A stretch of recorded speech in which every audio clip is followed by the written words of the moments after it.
I mean, I did this show called Tracker, and Abby McInerney, managers, pitched her to me, and I almost started crying with nostalgic joy of what a pitch used to be like. And I was like, oh my God, they've read this breakdown. They're telling me about this extraordinary woman and her extraordinary path. And I cannot wait to see her. And then I saw her, and then I could not wait to cast her. And it was a joy, like, to this day. I'm like, think about that pitch. But that's a pitch, not just here is a cut and paste of what I've just put on breakdown, but now I'm emailing it to you.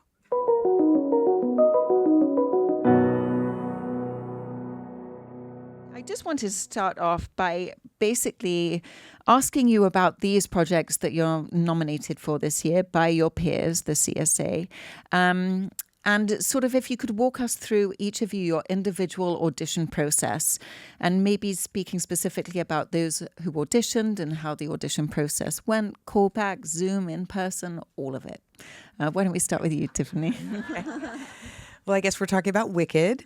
Yes. Wicked had a pretty extensive audition process. Everyone auditioned with the exception of 3 actors. Our wizard, Jeff Goldblum, our Morrible, Michelle Yeoh, and our Professor Dillerman, Peter Dinklage. Everybody else, every other voice you hear in that, whether it is... Well, I guess if session singers know, but, you know, if someone sings an individual line or like the voices of the animals, all of the dancers are principals. So Bernie and I went to London to cast all of the day players and the dancers. And then we had an extensive, actually an international search for Nessa Rose and then for all of the other leads. I mean, it's interesting for you too, because I think everybody has heard the leads of Wicked talk about their audition process. And I think it is really impressive that it was such a sort of rigorous audition process. And so can you just talk to us about the timing of things and what was required when they came back each time? What were you looking for that you hadn't seen before? Or, I mean, I think it's like any callback, it's going deeper into the role. You know, you had people at different levels of preparation, as you always do. I think it's well known that Ariana Grande showed up and knew it all. She had been preparing for this moment. No, but it was, I mean, but truly she did. And it was about working with John, really, when they came back, you know. But the first audition, Ari actually sang for both roles. But we were focused on Glinda for her. And, you know, we sang some of the beginning to hear the soprano, coloratura. And, of course, we did Popular. And we also did some stuff from Act 2. And then we did scenes. And then once we got further in the process, we did chemistry reads. So we would pair different options up together and, you know, do the scene.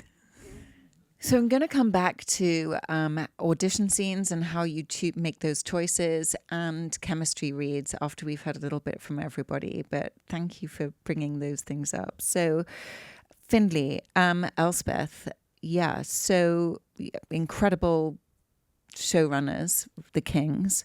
So what were those conversations like with them during this process? Yeah, so I came on with the second episode. So Mark Sachs worked on the pilot and he did a beautiful job. So by the time I came on, it was Michelle and Robert King, Liz Glotzer, and Jonathan Tollins is the showrunner with the Kings executive producing.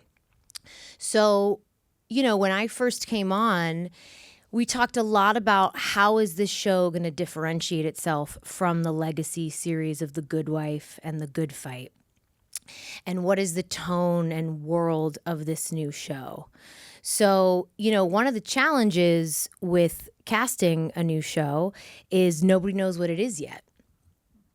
The pilot hadn't aired, so actors and agents are saying, you know, what is this? And the show is called Elsbeth. I mean, I can't tell you how many times I'm on the phone with CAA and I'm trying to pitch the show, trying to get big stars, and they're saying, what did you say? Elizabeth? Can you spell that? So, that was one of the most challenging aspects because, it's getting those first big names to attach to that first and second episode. And we got really lucky. Jonathan Tollins, who came up in the theater, he started as a playwright. He wrote this one-person play, Buyer and Seller, that Michael Urie did downtown.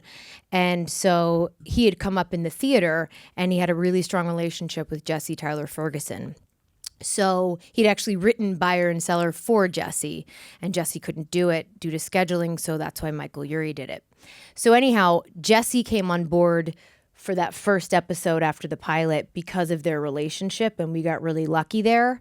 And then with the episode after that, we persuaded Jane Krakowski to come on board. So, in terms of the process, those were offers. They weren't, for our murderers each week, they're not reading for it. And for the rest of the guest cast, Linda Lavin, may she rest in peace, Queen Linda Lavin, we were able to persuade her to come on board and play, and then the rest kind of fell into place. We got some amazing actors, New York theater actors and character actors to read for the guest roles.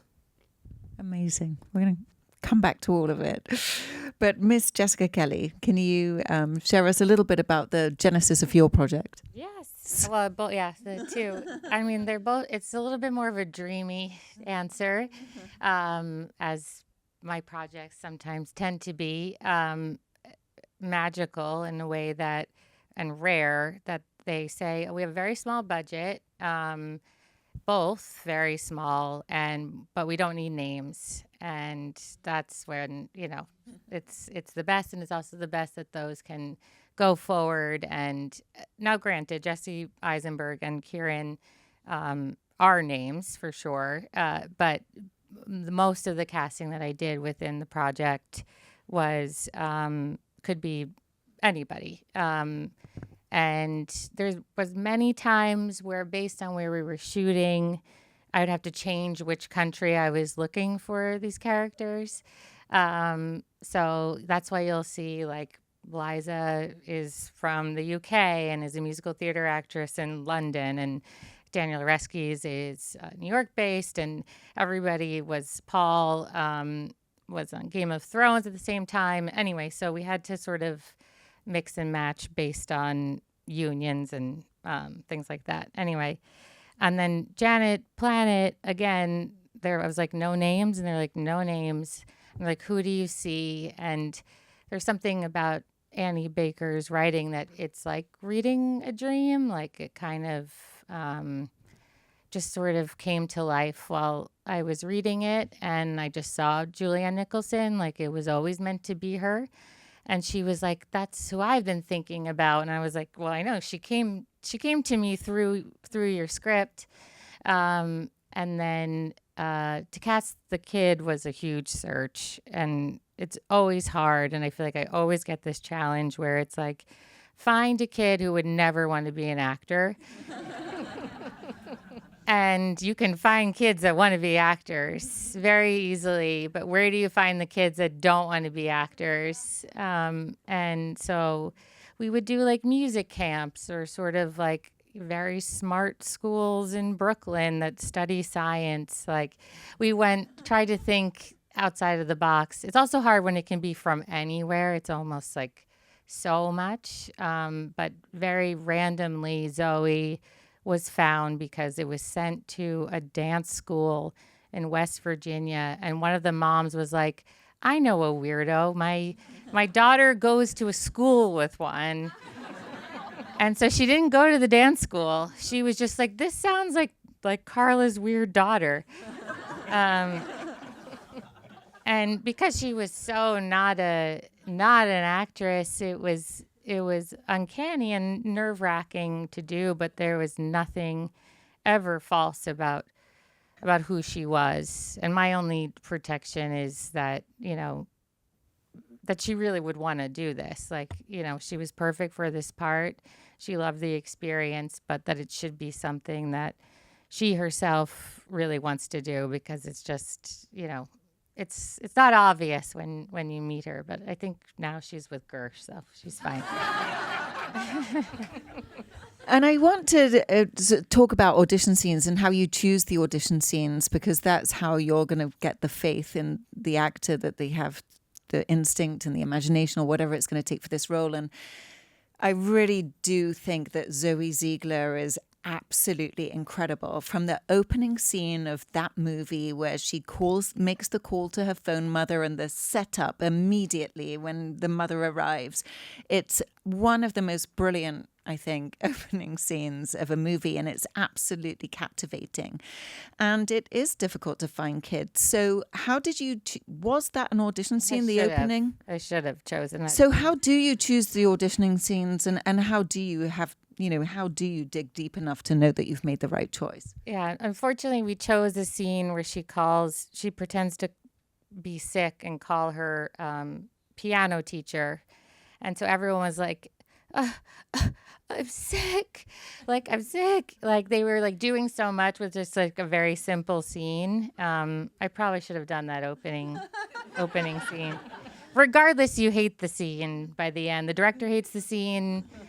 It's but the person that can come in and all of a sudden make the scene new again, or watchable, or interesting, or just something else going on, then you're in good hands, because it's no longer and never put a song in a scene.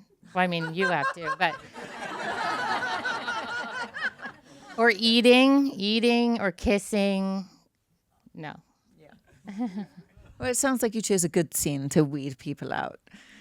Yeah. So, Tiffany, you talked a little bit about how you chose the audition scenes. Can you embellish? Well, it was actually pretty easy because our office had worked on the show for 23 years. So we had those sides cut. And we were more interested in using them because, if you've seen the film, it's slightly different, right? It's built out a bit more. It's more cinematic. But we didn't want to tell anyone to, people are on the hunt for that. So we used the original material to protect the screenplay during its process. But yeah, no, that was easy. That was go right into the server. Got it. Let's go. I was an intern at your office. Oh, I know. Yes, during Wicked, I will never forget looking at Kem Reeds to replace Kristen, and Adina came in. It's such an iconic memory. It's a history. We go way back. It's a long one. Yeah. So, Kem Reeds, yeah, I mean, how important and how do they work? And do you take into account how the other actors? I know obviously if they're EPs on the show or they're attached to the film already. How important is what the other actors have in terms of feedback to the choice of the actors who came in for the read? I mean, I always feel like they kind of feel. The actor, if they're cast first, kind of feel a little bit awkward, swaying it. They're actors themselves. They want to be gracious to, who they're with. I feel so often, because we're absorbing actors all the time and their energy, we kind of always have a sense, of what they're going to like. And then you can be very pleasantly surprised when it really... I just did this movie, Sorry Baby, that you haven't seen yet. I was at Sundance, and the chemistry between the two best friends, it's so crucial. And knowing just their sort of both innate goodnesses and then those coming together, but it's not always the case until you actually see it.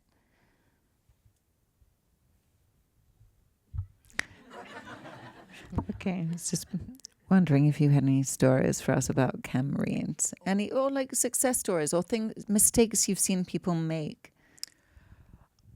I mean, the biggest challenge I think of a Kem Reed, especially if it's for television and in person, is blocking. Is because when you're trying to connect with someone, you're going to look at them, which means you're in profile, and you're both in profile, and you know that you're going to have to show it to the studio later. And so often my little rule of thumb is always I point the chairs directly towards the camera so that their knees are pointing. So they're going to have a tendency to easier chance to cheat because their body is facing the camera. But that's boring. Really,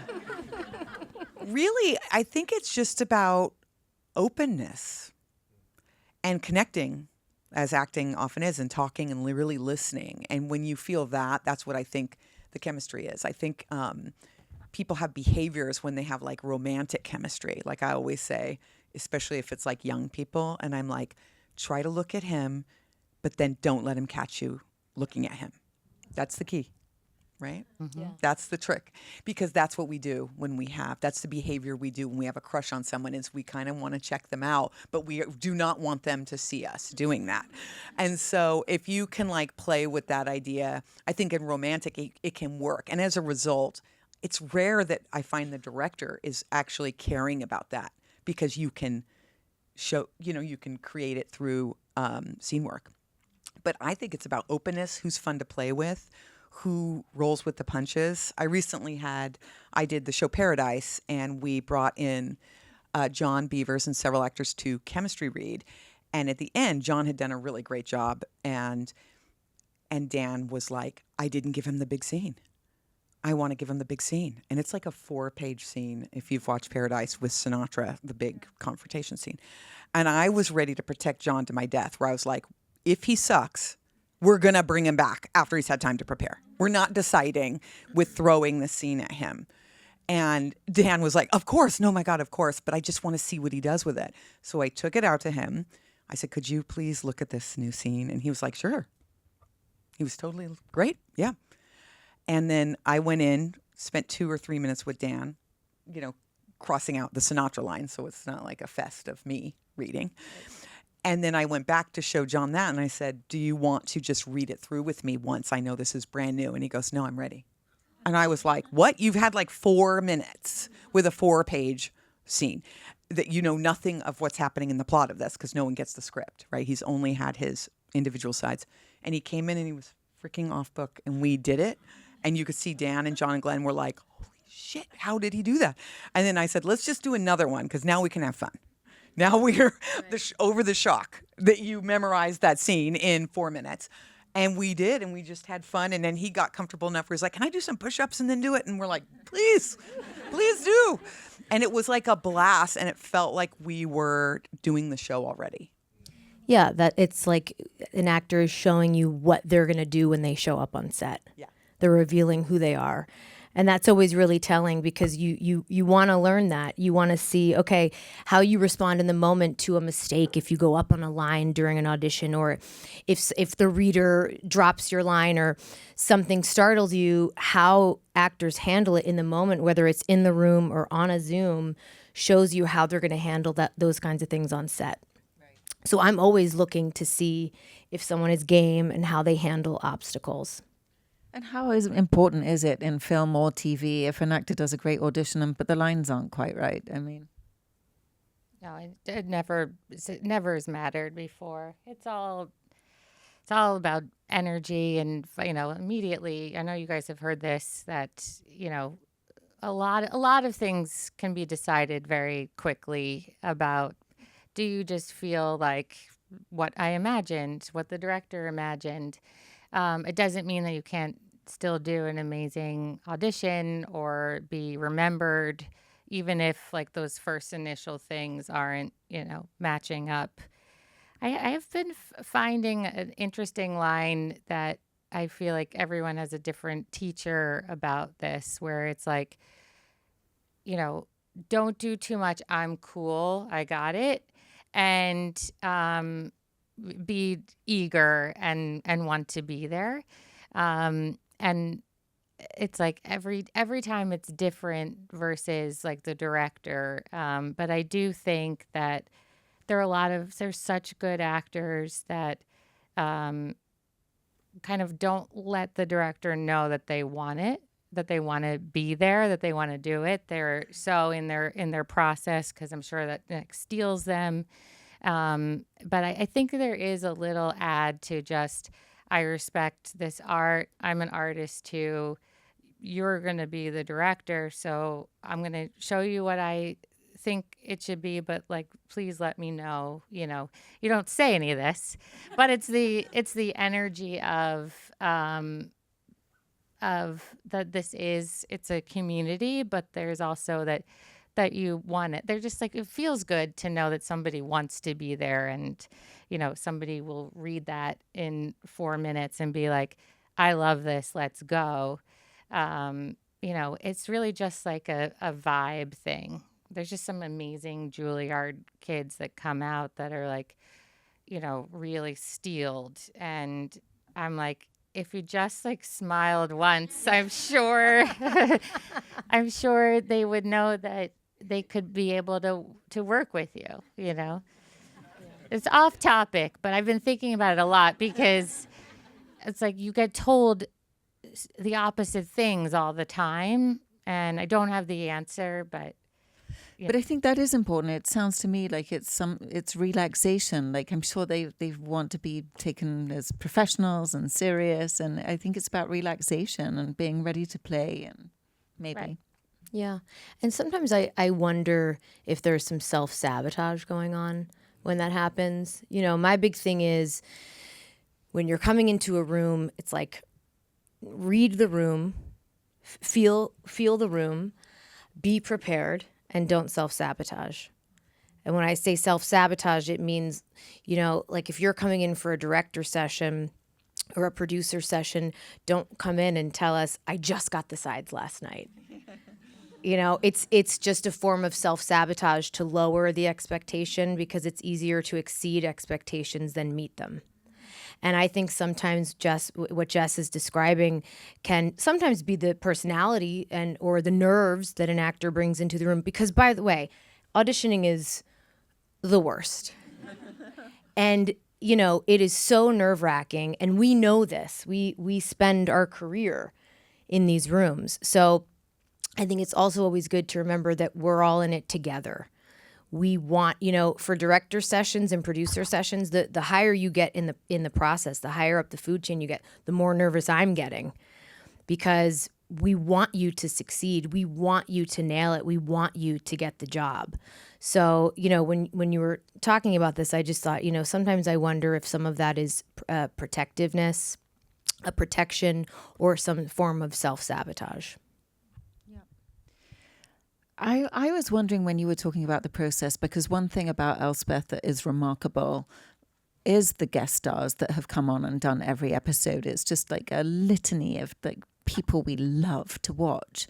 And so is that because you read the script and you come up with a list of people that you present to John? Can you explain how that process of offer only works? Yeah, absolutely. It's definitely not all me. Right. It's a complete collaboration. And as I referenced, John came up in the theater. And the Kings, Michelle and Robert King, also love going to the theater, and they're out at the theater in New York all the time.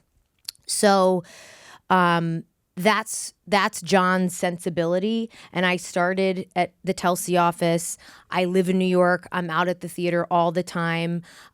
So it's something where we have shared taste and sensibility. So when I get a story document or the outline, I start coming up with ideas and make a list, and John and I will talk. And sometimes, as I referenced with the Jesse Tyler Ferguson instance, John will make the suggestions and throw out some ideas. So it really just depends. We'll sit and meet with every single episode and just spitball ideas, and I'll get a sense as to kind of what he's thinking for prototypes or for specific actors, and we'll just kind of go back and forth and have a creative conversation. I do have to toot your horn though for a second. Finley's a very old friend of mine. And when she's telling me about the process, and I'm like, that they ask you every time what you think and who you like that's amazing. Like they really trust your taste and look to you on every episode. It is, and I think that what I'm learning, having gone out on my own, and this being the first series that is solely my own, is that this is unusual. Yes. Right. I feel like I'm so spoiled and I'm so lucky because there is a trust. There is an inherent trust, and they do trust me. And it's a nice feeling to feel that it is truly collaborative. And that's why it gets great casts. Like anything that's with that trust, like anything fear-based, always, that so many things get in the way. Yeah. True in life. But I think that also plays into sort of my next question. One of the things I love about your show for our audience is that for New York actors, there are so many co-stars and guest stars in this show every episode. And I was really struck by one episode in particular, Ball Girl, which I thought the lead actress got the Gen Z lingo down. She was really funny. I thought she was amazing. I go to IMDb to look her up. She has no credits, and she's basically, with Blair Underwood, the lead of the episode. That is trust in your instinct. I suppose it's instinct. How do you trust that somebody with no credits is going to pull that off? And they do. What is that? Well, Tiffany probably cast her in a musical before. Yeah, so Aubrey Matalon. Yeah, Aubrey Matalon. So Aubrey was doing the musical Six on Broadway. That's not us. That's not you. That's not you. But she'd also worked on some amazing regional theater and had done a few tours where she'd worked with some really seasoned, fantastic, wonderful directors. And she covers and she swings in Six on Broadway. So, inherently, I know she has the training because she studied. She got her theater degree in undergrad, which for me, training holds a lot of weight. It's very important, and I take it really seriously. And when someone is doing a show 8 days a week, eight shows a week rather, to me, that's discipline. And that's a kind of training that you don't get anywhere else. So I knew she had that. And really, it was between her and another actor, Melinda Weissman, who had been on a series of Fortunate Events. She's a child actor. She's been on camera for many, many years. And it was really between the two. And, you kind of we can go with the seasoned pro who's been doing this forever, or we can take a bit of a risk and go with someone who's, less experienced, but she really blew the audition out of the park and really popped, and it paid off. Everyone loved her, and she did a great job on set. Yeah, I love that you have this ability to do this with this show. I want to ask all of you really about tone. Because it is really difficult with films in particular, like A Real Pain. You were putting this ensemble together, you said, from all over the place. And Will Sharp, I noticed too, playing a Brahmi, even though it's not a Brahmi. What communication do you have with the actors if you think they're in the ballpark, but it's not the right tone?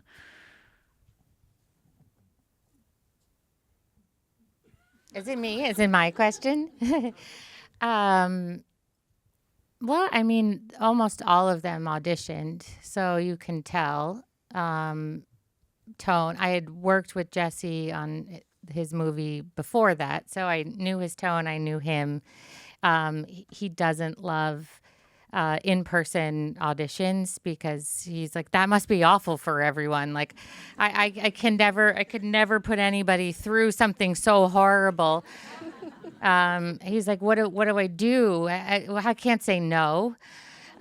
So he likes it to be very simple. And he didn't know Will Sharp, and I was like, oh my God, this is the get of a lifetime. That I was like, when I'm headstrong, I'm very headstrong, and it's the only thing that has to be.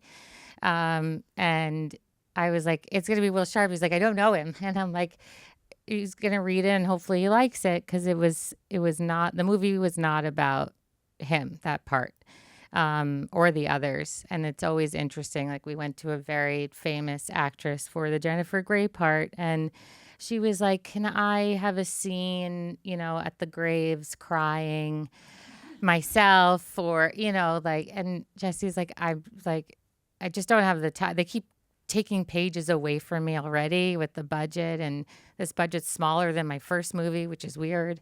And so it's a combination of getting the right actor. Somebody is okay with being part of the ensemble that understood what his position was and wasn't trying. And it was like such a gift, because he made it so interesting without, needing all these other pages written for him, because he's a director himself, Will. and he's directed a lot of TV and like things you just don't even know that he's capable of. You just saw him on White Lotus. And I didn't even know he had that accent. But anyway, it's feeling that people are okay with being part of a group. I think that helped with that particular tone. And can you identify any sort of like what makes a good audition? Are there Good acting. Yeah. I don't know. Everyone asks that. I think we hope that there's some sort of formula for it so that we can always do it. Right. I would say excellent reading comprehension. I mean, to discover subtext, you have to have excellent reading comprehension because you're not just reading it's not just like instructions to putting together your stereo. It's a human being, and there's conflict and obstacles and motivations, and that is your job as an actor to discover and connect and develop those things. And I do think excellent reading comprehension helps with that. You know, it doesn't mean you have to have that. You could have instincts. You know, everyone comes at it their different way, but it's like everyone knows that. What makes a good self-tape stand out? Good acting. Yeah. I've like turned in a tape that was out of focus. Yeah. And it was genius. And I was like, I'm so sorry. This is what I got, but I think you're going to see that this is our girl. And they were like, offer, you know? And it's like, I know we like to obsess about the parts we have control over, like the tech. It's like when people used to say, what stands out on a resume? I'm like, Tony nomination? Yeah. Credits, guys, training. Like what? It's not the font color. As much fun as that to obsess over, it really doesn't, I get never us there. even look at the resumes ever. I'm like, oh shoot, I didn't realize I was stealing an actor from a friend because I never looked at the resume that they were on their show. And I was like, I'm so sorry I didn't look. And she's like, how do you not look at the resumes? I'm like, well, you just I get everything I need when, But I'll say audition wise, two things that I just enjoy or help me navigate. I'd say just the beginning. I want to believe you're there, that you've done something right before that moment. So you're living within a world that you can just sort of tell if someone's like, and now here's my audition, instead of I am Bill the farmer. And I'd say the second is empathy for the character in whatever you're playing. Just a way in first within yourself to have empathy and understand what they're going through. And should an actor, now that most of the first auditions are always self-tape, should an actor always give you 2 takes so that they can show you versatility, whether or not you look at 2 or you've asked for 2 to show that they can be directed? Is that a good tip to just give you 2 or no? I think it really just depends. If you have 2 ideas. Yeah. If you have 2 interesting ideas, sure. Yeah, because, I mean, it depends, like, how dense is the material? How many pages? Is it 3 scenes? Is it, I don't know if 2 takes, if they're different, yes, maybe. But I think there's not, like, a blanket answer. I think it's, like, a case-by-case thing. Yeah. It might be a good idea because I have a friend who's always like, I know the first take's better. We're going to show you the second. And I'm always like, second take's so much better. So maybe it's better to just have it in case we know and you don't. Any rules about improvising in auditions? Like if you thought of something very clever, throw it in. Yay, nay. It's funny. I was just listening to a podcast with Allison Jones, and she was talking about how in comedy, you just ask in advance. Like don't come in and just think that you can improvise, because certain writers can be precious, especially I think in the comedy world. And so I think ask if it's appropriate. Well, because I find commonly improvisation, it's because you haven't figured out how to make the written joke pop. So you're sort of throwing that away and then replacing it or like making a comment on it with improv. And that is what I find writers don't like. They want you to make their button button, Right. right? Like my rule of thumb is if it's a comedy scene, which I think improvisation tends to be better, unless you're like developing the moment before in a drama scene, right, to help you get into it, is if you don't have the button of a comic scene, I think it's great when you can top the button. You know, because the Yes. reader reads Yes. the last one. Absolutely. And then if you top it and you're funny, I've seen that work to great success. Yes. But I've seen people throw the button away and for their own improv. And I'm like, well, now we have not done the button that's going to be in there. Yeah. I think there seems to be some confusion over slates. People should slate as themselves so that you can see a little bit of them, or do you have any notes about slates? I think don't do a Stepfords. Don't think about it.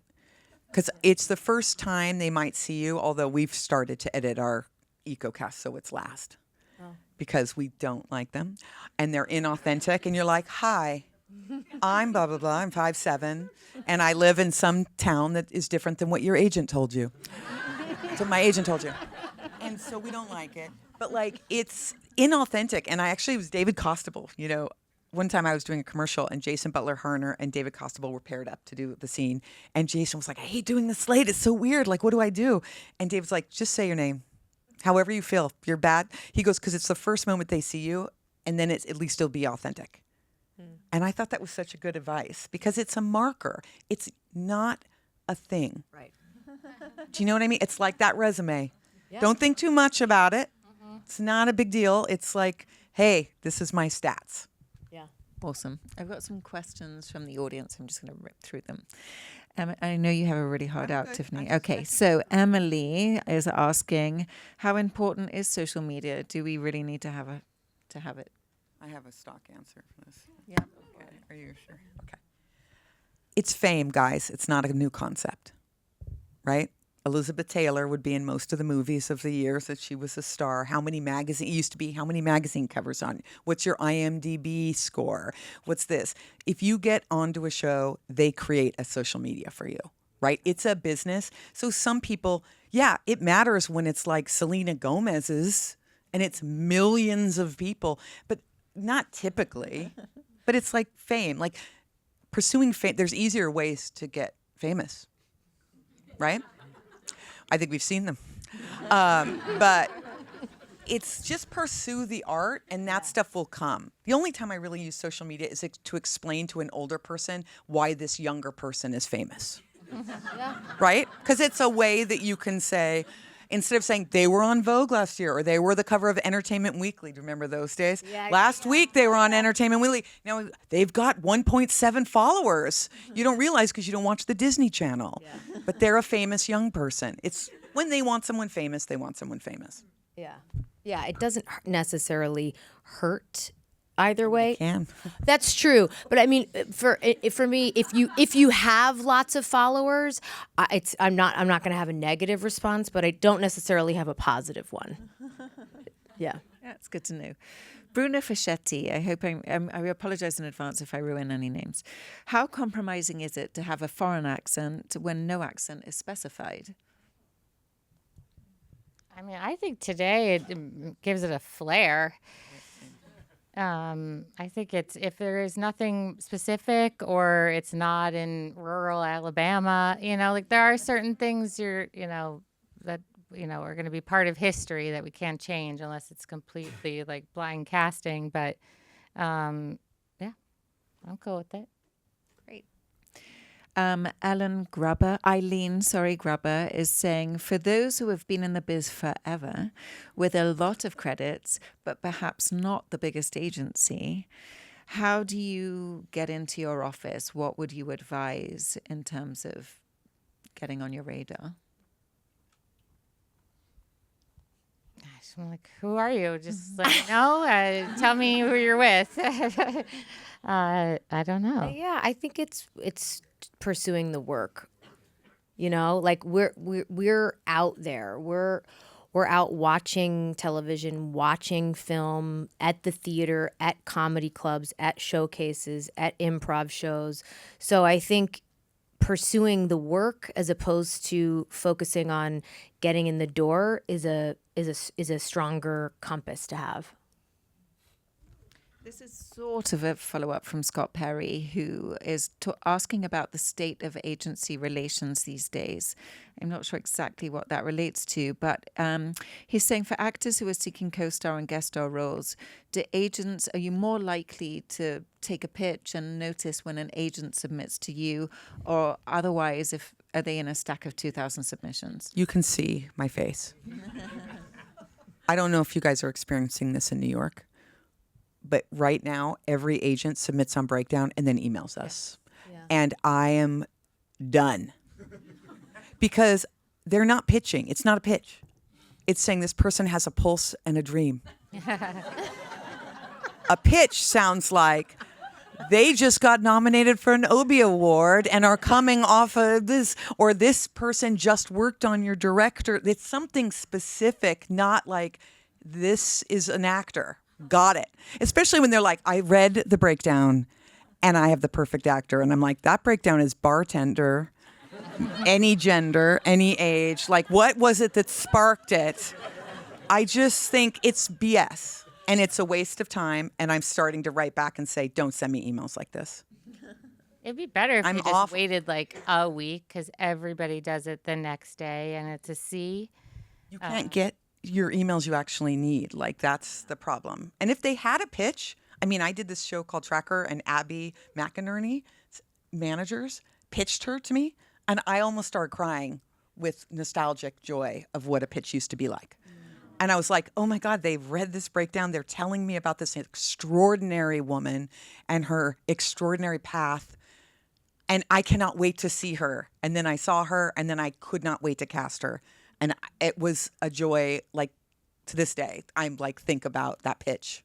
But that's a pitch, not just here is a cut and paste of what I've just put on Breakdown, but now I'm emailing it to you. I feel like, and I could be wrong, because Tiffany and I are both New York transplants. Like, I've only been here 6 years. What about you? 10. But we were such New Yorkers for so long. So learning the LA agents, co-stars, guest stars has just been a whole different thing. It sort of feels like a very clear hierarchy in New York. Like, you just know what everybody's good at versus here. So I feel like it's just sort of like an open like field of I could be great, could not be, and it just can be random in the way, because I just don't know all the smaller agencies as well. No, you're looking at the credits, and that's what's really why people get really upset about lying. Because if you're spending the time to go through resume, looking for credits to see, this person's experience, and you hit a show you did, and they were not a guest star. I mean, Josh Einstein, my colleague, loses. I really highly recommend telling your agent, don't ever do that, because sometimes I wonder if it's them or it's the actor or whatever. But like, you now can't trust the 2 hours you've just spent going through a resume. So that's when I tend to give up on that, and I go to my list and I go to my shows that I love, and I love to look at shows that I think are incredible casts and look through the IMDb Pro, like down the. They could be like Shameless. I'm sorry, I thought that they did a great job on Shameless. So if I'm looking, or like just a lot of Bob's Burgers. I was telling Julie last night at that event, looking through, just seeing fresh ideas that aren't just your same old list, but like are also not a tsunami of lies. Feel like going through breakdowns sometimes. That's great advice. Scott is asking, he's saying that when he's doing a self-tape, he never holds the sides, but when he used to come into the office, he would hold the sides in case he went dry. He never wanted to waste your time. So now is it problematic? I mean, for actors if you see an actor holding sides in a self-tape, is that problematic for you? No, but I guess it's like you have the time. I mean, if you really need it, it's like if you miss the line, you can just reshoot it, just as long as it's not as like your performance should just be so good that you're not worrying about whether you're holding them or not, should not be about whether you're holding them. I feel like most with episodic television, the turnover is so quick. So we really are, we are asking for tapes back 48 hours from when we give the appointments out. And, you know, I mean, with self-taping, I know a lot of actors who will put the Post-it or have the script or the iPad by the camera lens so that we can see your eyes, but they've got the page to reference as opposed to having to go down here. And I think it works. All right. I'm going to have to let you go, but before we do, I just want to ask you, with these projects that you've been nominated for the Artios Awards this year, is there one thing in particular, and there may not be, that you're particularly proud of that's anything to do with your experience working on this project? It could be a particular role or not. Something that you might take forward with you from this experience? Yeah, I mean, I feel like I've been casting for 20 years, championing very small movies, and I'm just proud that my work is, you know, being seen, but also the director's work and these unknown actors. Like, I just think that's a really cool thing that I didn't know was still going to be able to be true at these days. Thank you. Yeah, I think to your point, when you referenced Aubrey Madelon, you know, being able to champion the work of actors who I've seen do plays at Juilliard, and it's their first on-camera job. I think getting to collaborate with actors at that point in their career has been really fulfilling and exciting for me.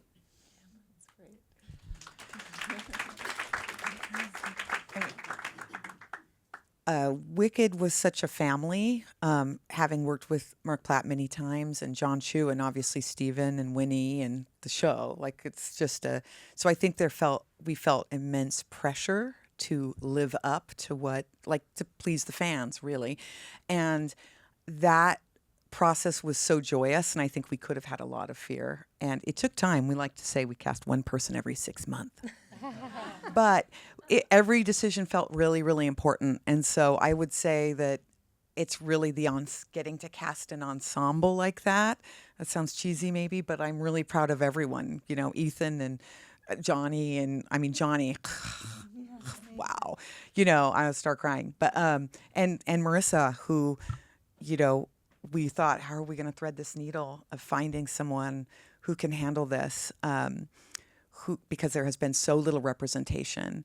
So there's not like necessarily a list of people to see for that part. And to find someone as special as she is, and start just out of school with the training. I was so happy, tear of joy, when I saw just graduated from the conservatoire. But yeah, no, it's been the real ensemble, and they're all like in love. So that's like feels really like like the family continued, which is right, because it started as a family, I feel like, with the original show. Thank you all so much for joining us this evening. Thank you.